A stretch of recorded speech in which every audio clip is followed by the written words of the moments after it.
O presidente russo Vladimir Putin disse que o conflito na Ucrânia ganhou caráter mundial. Durante um discurso à nação, Putin citou os 2 bombardeios ucranianos com mísseis americanos e britânicos. Segundo ele, desde o momento em que esses projéteis foram utilizados, o conflito na Ucrânia mudou de nível. O presidente russo não descartou atingir os países que forneceram armas a Kiev e disse que a Rússia está pronta para qualquer cenário. E um jornal alemão revelou que a Alemanha está se preparando para uma possível terceira guerra mundial.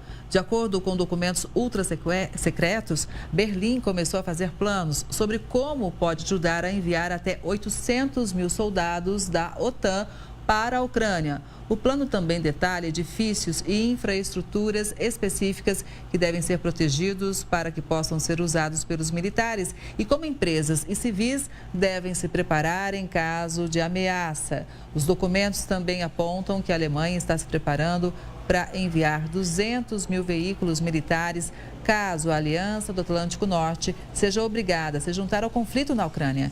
Quem chega para comentar mais sobre esse assunto é Manuel Furriela, que é mestre em Direito Internacional pela USP. Furriela, boa tarde. Seja muito bem-vindo sempre aqui ao Conexão Record News. Você acredita que a OTAN vai realmente se envolver de uma forma direta na guerra entre Rússia e Ucrânia? Boa tarde mais uma vez. Boa tarde. Não acredito que nesse momento isso aconteça.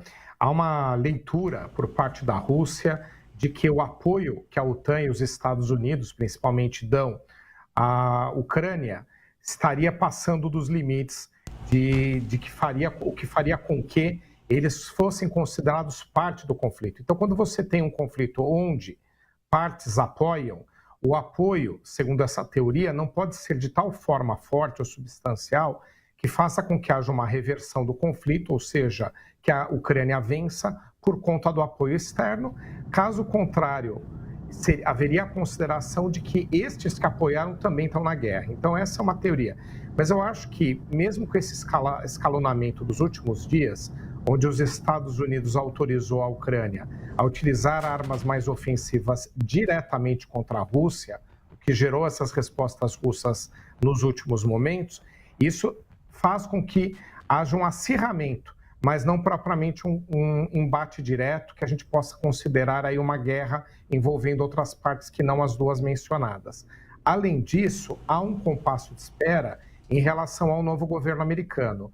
E há uma tendência de Donald Trump de fazer com que haja uma desaceleração desse ingresso da Ucrânia na OTAN e também, como ele tem uma proximidade com Putin, com a Rússia, que haja outro tipo de diálogo. Mesmo que, no final, o resultado não seja a favor da Ucrânia, o que a gente pode ter, ou tem potencial de ter, é um encaminhamento para uma solução do conflito, atendidas várias das exigências russas. Ou seja, pelo menos por enquanto, a gente não tem um encaminhamento no sentido de haver uma guerra de maior potencial ou envolvendo outros estados. De qualquer forma, né, Furriela, muitos países europeus ficaram em alerta e alguns até temerosos sobre um possível avanço russo além da Ucrânia. E olha essa notícia que está chegando aqui para a gente. Um programa da TV estatal russa exibiu um mapa que aponta cidades europeias que podem ser alvos de ataques nucleares russos. Os alvos seriam Berlim, Varsóvia, países bálticos, Paris, Bucareste e Praga, além das bases americanas na Alemanha. O programa também aponta que uma atenção especial seria dada à Grã-Bretanha, um inimigo tradicional da Rússia. O apresentador ainda disse que o Reino Unido está em um momento vulnerável, que apenas 3 mísseis seriam suficientes para causar um colapso na civilização britânica. Vale lembrar que ontem a Rússia, então, afirmou que 2 mísseis de longo alcance, o Storm Shadow, produzidos no Reino Unido, foram disparados pela Ucrânia. O vice-presidente do Conselho de Segurança da Rússia afirmou que o uso de armas ocidentais contra o país pode ser considerado, sim, um ataque da OTAN, Furriela. Esse é o ponto, essa linha tênue. Apoiar países em conflito traz um limite por parte de quem apoia. Então, o Ocidente teve potencial de apoiar a Ucrânia para resistir estes 2 anos à guerra contra a Rússia. Caso contrário, ela já teria sucumbido né, não sucumbiu no início, teve uma resistência demonstrada logo no início da ocupação, mas logo na sequência não teria fôlego para enfrentar ou para se manter em relação à Rússia. Tem se mantido por conta desse apoio. Agora, tem que haver um cuidado na hora do apoio para que ele não seja configurado como uma participação de terceiros, que era o ponto que eu estava levantando e que tem sido sempre aí o ponto de tensão. Mas eu acredito que esse aguardo do novo governo norte-americano é que vai ser o ponto nevrálgico aí. A partir dali, se houver algum encaminhamento de pacificação, a gente vai ter aí um cenário que, mesmo que a Ucrânia saia prejudicada, um cenário de pacificação. Caso contrário, a gente tem sim aí um problema de intensificação. Se os Estados Unidos mantiverem essa posição pró-Ucrânia, e pode ser que ainda com maior fôlego, o que eu duvido, acho que não é uma visão de Trump para essa situação, a gente tem um acirramento. Caso contrário, eu acho que talvez há uma chance de encaminhamento de resolução. Por agora, é retórica, são discursos fortes, mas eu acho que ninguém vai tomar uma decisão extremada antes da posse de Donald Trump. Existe esse período, né, que a gente espera o que vai acontecer com a chegada do Trump de volta à Casa Branca. Agora, tem um outro ponto também que eu gostaria da sua análise, que é o seguinte: o porta-voz do Kremlin disse que a Rússia avisou os Estados Unidos com 30 minutos de antecedência sobre o disparo do míssil balístico hipersônico contra a Ucrânia. Segundo Dmitry Peskov, a Rússia mantém comunicação constante com os Estados Unidos sobre a questão das armas nucleares. Ele disse ainda que os Estados Unidos com certeza compreenderam a mensagem de Vladimir Putin. Ontem, o presidente Putin confirmou que disparou um míssil até então desconhecido pelo Ocidente.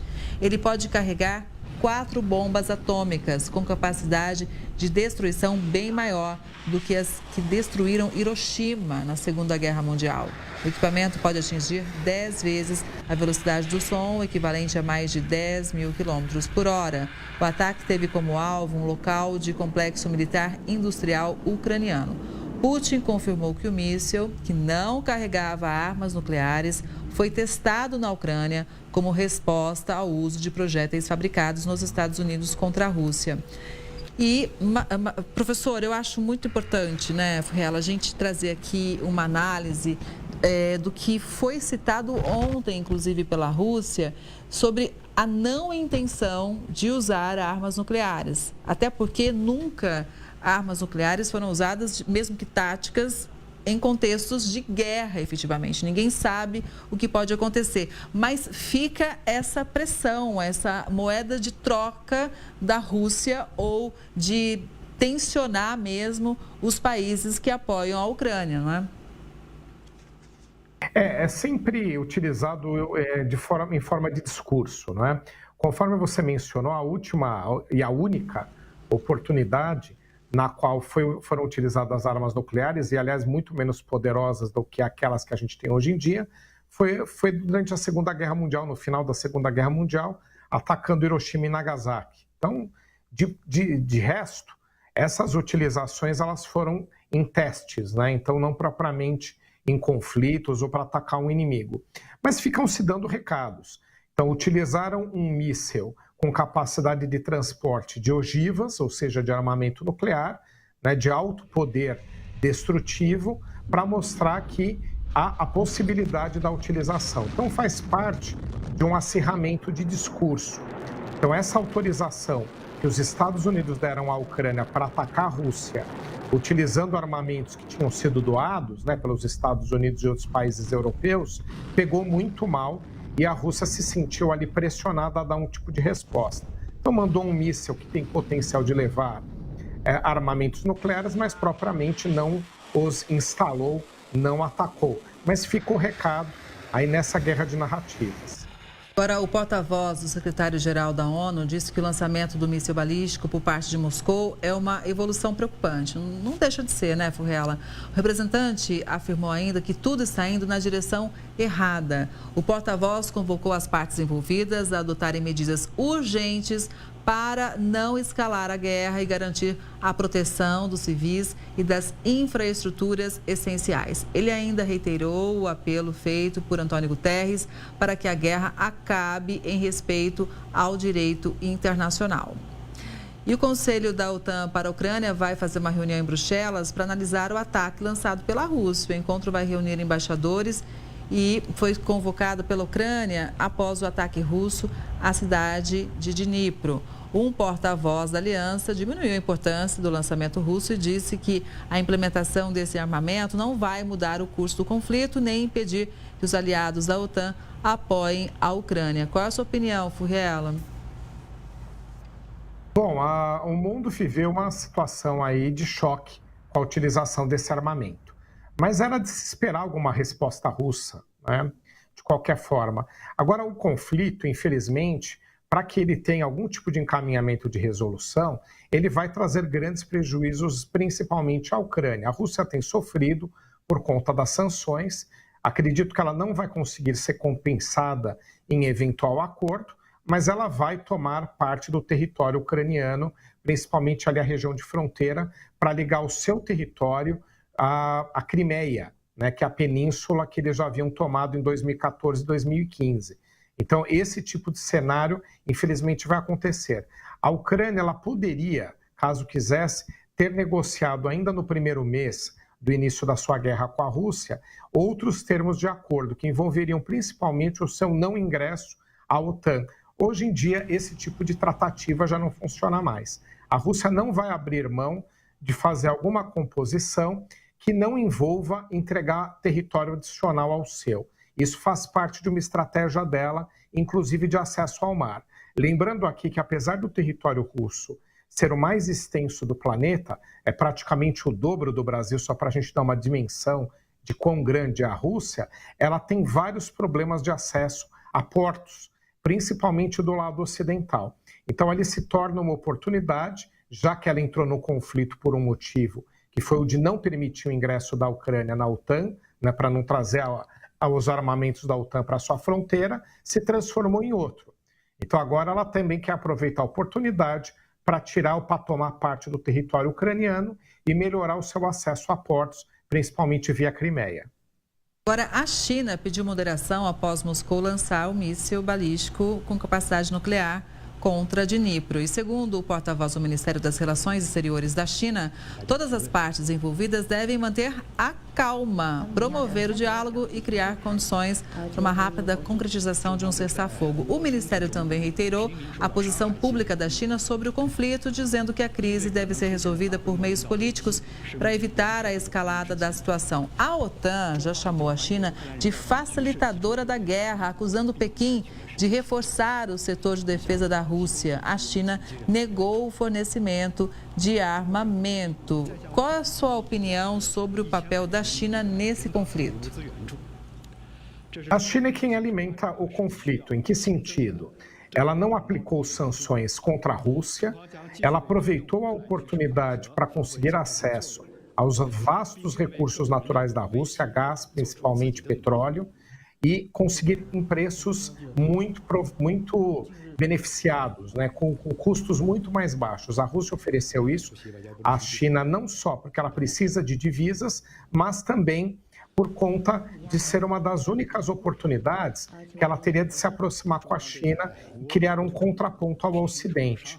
Então, essa aproximação entre os dois é de interesse tanto da Rússia, que precisa das divisas, quanto da China, aproveitando os recursos naturais, mas também aproveitando para ter a Rússia no seu colo, dependendo do seu apoio. Então, se em algum momento a Rússia quiser dar um encaminhamento, aliás, a China, um encaminhamento de solução, ela tem essa condição, retirando os benefícios econômicos que tem oferecido à Rússia. Então, realmente, ela tem total relação com esse conflito, se beneficia dos recursos e, ao mesmo tempo, de aumentar seu poder geopolítico em cima da Rússia. A gente vai seguir sempre acompanhando. Muito obrigada, Furriela, pela análise. Um bom fim de semana para você. Bom final de semana a todos.